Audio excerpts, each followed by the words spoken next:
Welcome guys. To our channel. और आज हम लेके आए Pakistan travel history and facts. तो पाकिस्तान के बारे में हमने काफ़ी सारे फैक्ट्स तो देखे हुए हैं, पर हमेशा हमें कुछ नया जानने को मिलता है कि भाई जो चीज़ें हमने वैसे कभी सुनी ना हो, क्योंकि हम हमारे यहाँ पे आप कह सकते हो एक पर्दा तो लगा हुआ है दोनों देशों के बीच में, तो हमेशा जो चीज़ें आती हैं वो क्लियर नहीं दिखती हैं, वो हमेशा थोड़ी ना थोड़ी ट्रांसपेरेंट होके या फिर कह सकते हो थोड़ी ना थोड़ी इधर उधर होके ही आती है। तो उस वजह से हमारे को जो असली न्यूज़ है ना वो काफ़ी हद तक यूट्यूब पे ही पता लगता है। तो अब देखते हैं कि क्या ऐसे फैक्ट्स हैं पाकिस्तान के। सीरियसली, और इससे हम लोगों को कहीं ना कहीं पाकिस्तान के कल्चर के बारे में भी जानने के लिए मिलता ही है हमेशा, और उसकी हिस्ट्री के बारे में भी जानने के लिए मिलता है। और ये वीडियो भी काफ़ी ज़्यादा इंटरेस्टिंग होने वाली है। कुछ बिल्डिंग्स, कुछ प्लेसेस के बारे में हम शायद इस वीडियो के थ्रू जानेंगे और देखेंगे कि भाई पाकिस्तान कितना डेवलप हुआ है और वो कितना सुंदर हो चुका है।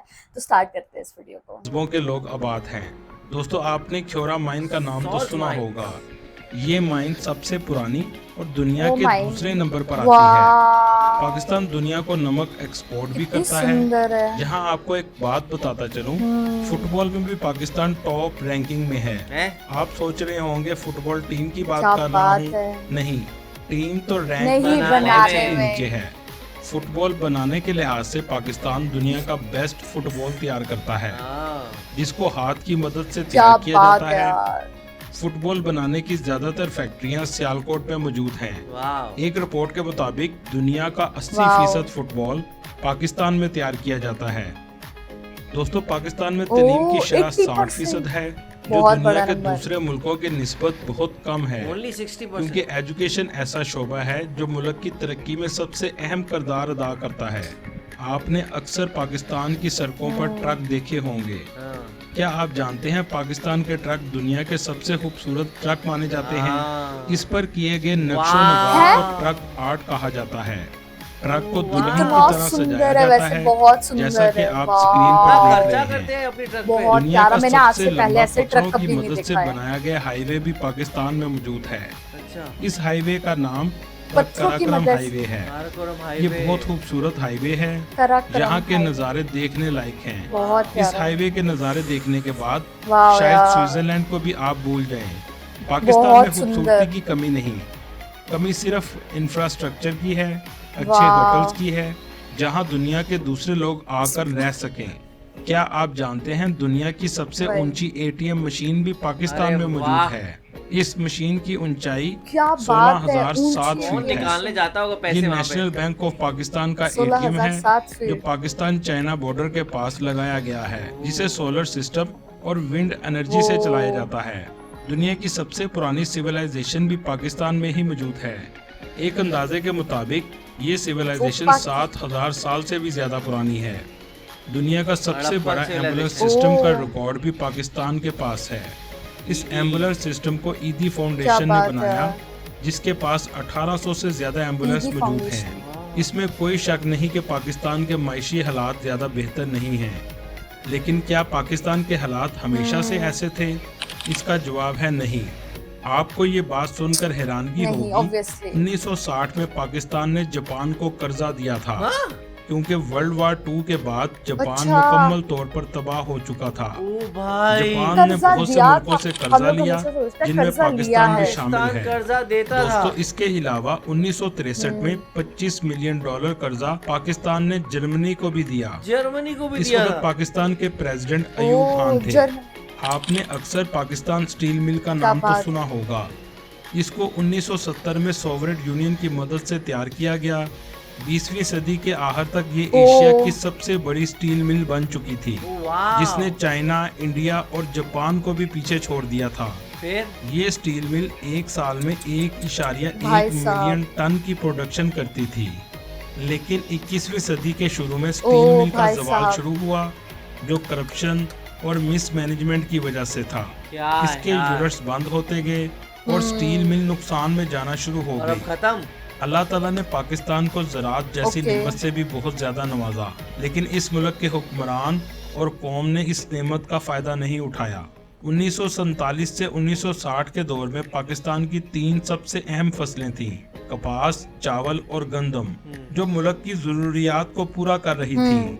लेकिन आने वाले वक्त में बहुत से चैलेंजेस का सामना था, जिसमें ज़राअत में नई टेक्नोलॉजी को लाना, आबपाशी का निज़ाम, और पानी की कमी को पूरा करना था। 1960 में इंडिया के साथ मुआहिदा हुआ, जिसे सिंध तास मुआहिदा भी कहा जाता है। ओ इस मुआहिदे से काफी 1960 हद तक में। पानी के मसले अच्छा। पर काबू पा लिया गया हाँ। और नया नहरी निज़ाम लाया गया, जिससे फसलों की पैदावार में इजाफा हुआ। कितना सुंदर पाकिस्तान के है। 1960 से 1970 के दौर को ग्रीन रेवोल्यूशन कहा जाता है। वाह। पाकिस्तान दुनिया में कपास क्या पैदा बात करने है वाला यार। नुमाया मुल्क बन गया और यहाँ तक कि दुनिया को फसलों के बीज बेचना भी शुरू कर दिए। कितना क्या बात है। सुंदर है ये 1980 से फ्लावर। 1990 का वो दौर था जब पाकिस्तान की आबादी में तेजी से इजाफा हुआ, लेकिन ज़राअत में इजाफा उस रफ्तार क्या से ना बात है। हुआ। दुनिया उस वक्त टेक्नोलॉजी का इस्तेमाल करना शुरू कर चुकी थी, लेकिन पाकिस्तान में ज़राअत में अभी तक पुराना सिस्टम ही चल रहा था। दुनिया में एग्रीकल्चर की यूनिवर्सिटीज़ और रिसर्च सेंटर भी बन रहे थे, लेकिन हमने ज़राअत की तालीम और रिसर्च सेंटर पर तवज्जो ना दी। ओह, आहिस्ता आहिस्ता ज़राअत पसमानदगी का शिकार होना शुरू हो गई। साल 2000 के बाद पाकिस्तान को ओके। अपनी खुराक की ज़रूरत को पूरा करने के लिए बाहर से गंदम इंपोर्ट ओह करना माय शुरू कर गॉड, दी। जो एक्सपोर्ट करते ऐसा थे मुल्क जो दुनिया को ज़राअत अच्छा। एक्सपोर्ट करने लग करता गए। था, दुनिया वही। को कर्जा देता था, आज करप्शन और तलीम ना होने की वजह से देता इन था। हालात तक पहुंच गया। वही। पाकिस्तान का दारुल हुकूमत कि 1959 कर्जा तक लेना पड़ कराची रहा है। था। कुछ अरसा के लिए रावलपिंडी को दारुल हुकूमत बनाया गया। इसके बाद 14 अगस्त 1967 को इस्लामाबाद को दारुल हुकूमत बना दिया गया, जो नहायत खूबसूरत शहर है। इसका मौसम सारा साल खुशगवार रहता है। अगर फौज की बात करें तो दुनिया में इसका क्या बात रैंक है। 9वें नंबर पर आता है। बलूचिस्तान पाकिस्तान का रकबे के लिहाज से सबसे बड़ा सूबा है और कुदरती वसाइल से माला माल है। बलूचिस्तान में सोना, तांबा, क्रोमाइट, आयरन और जिंक के ज़खायर शामिल हैं। वाह। इसके अलावा सबसे बड़े कुदरती ज़खायर ओके। नेचुरल गैस के भी हैं, जो मुल्क की एनर्जी की ज़रूरियात को पूरा क्या बात करने में है। अहम किरदार अदा करती है। अगर हम ग्रेनाइट की बात करें तो ग्रेनाइट दुनिया के महंगे तरीन पत्थरों में आता है, वो भी इस इलाके में बहुत मौजूद ज्यादा, है। हाँ ग्रेनाइट लेकिन बहुत इन महंगा तो है कुदरती वहाँ पे। वसाइल का फायदा क्या अभी बात तक है यार। पाकिस्तान ने नहीं उठाया, क्यों? और शायद यही वजह है कि दुनिया ओह। बलूचिस्तान के हालात को ठीक होता नहीं देखना चाहती, ओह, क्योंकि अगर पाकिस्तान इन वसाइल का ठीक से इस्तेमाल करे तो दुनिया के अमीर तरीन मुल्कों में आ सकता है। कमाल हो सकता है। ज़राअत और मादनियात के वसाइल के वही। अलावा अल्लाह ताला ने पाकिस्तान को दुनिया की सबसे गहरी बंदरगाह से भी नवाजा, ओह, जिसे अभी तक पाकिस्तान ने वो इस्तेमाल ही यार नहीं क्या किया। बात है। ये बंदरगाह जुग्राफियाई लिहाज से भी इस्तेमाल अहम ही नहीं तरीन किया। जगह पर वाक़या है, जहाँ से तेल की तजारत के जहाज सबसे ज्यादा गुजरते हैं। ये पूरे एशिया को तजारत के लिहाज से आपस में मिलाने में अहम किरदार अदा कर सकती है। इस बंदरगाह का नाम ग्वादर बंदरगाह ओह। है। इसी वजह से चाइना ने पाकिस्तान के साथ सी पैक भी शुरू किया, जिससे ग्वादर चाइना पोर्ट। यूरोप की मंडियों तक अच्छा। आसानी से पहुंच सकता है। लेकिन सियासी और माशी बहरान की वजह से पाकिस्तान पीछे से पीछे जाता जा रहा है। दोस्तों, क्या आप जानते हैं ग्वादर पोर्ट यार। ओमान का हिस्सा थी, जो ओह। पाकिस्तान ने 8 सितंबर 1958 को ओमान से खरीदी और आज ये पाकिस्तान का हिस्सा बन चुकी है। अच्छा। अल्लाह ताला ने वाह। पाकिस्तान को हर तरह की नेमत से नवाजा, लेकिन हुक्मरानों और अवाम ने इसकी कदर नहीं की। यार सीरियसली इससे हम लोगों को बहुत चीज़ें पता चलेगी। पहली बात तो कि पाकिस्तान में सीरियसली बहुत कुछ है। उन्होंने बोला कि ग्रेनाइट भी है पाकिस्तान में, और जो हम लोगों को पता है, सबको पता है कि जो ग्रेनाइट है वो काफ़ी ज़्यादा महंगा आता है, लेकिन वहाँ पे बोला गया कि अभी उसको एक्सपोर्ट करने का काम शुरू ही नहीं गया। फिर हम लोगों को पता लगा कि कैसे जो पाकिस्तान है पहले वो कर्जा देता था, और अब आप सोचिए कैसे हालात हो गए, उसको कर्जा लेना पड़ रहा है ना। उसने बताया कि कैसे उसने जापान को इतना सारा कर्जा दिया। तो यार ये सीरियसली बहुत ज़्यादा बुरी चीज़ है। बाकी हम लोगों को ये भी पता लगा कि कैसे जो इंडिया और पाकिस्तान की 1960 में ट्रिटी हुई थी वाटर को लेकर, वो उस चीज़ के बाद पता लगा। फिर हम लोगों को पता लगा ग्रीन रेवोल्यूशन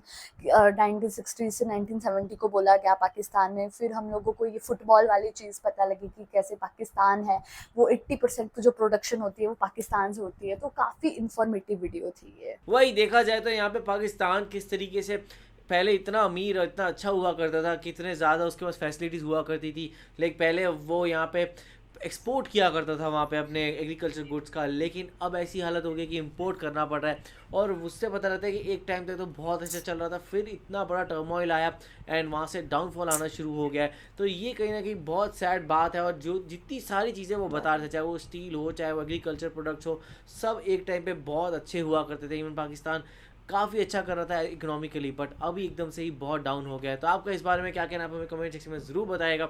जैसे लाइक करते जाए, कमेंट करते जाए, शेयर करते जाए और और सब्सक्राइब करते जाइए। बाय। बाय।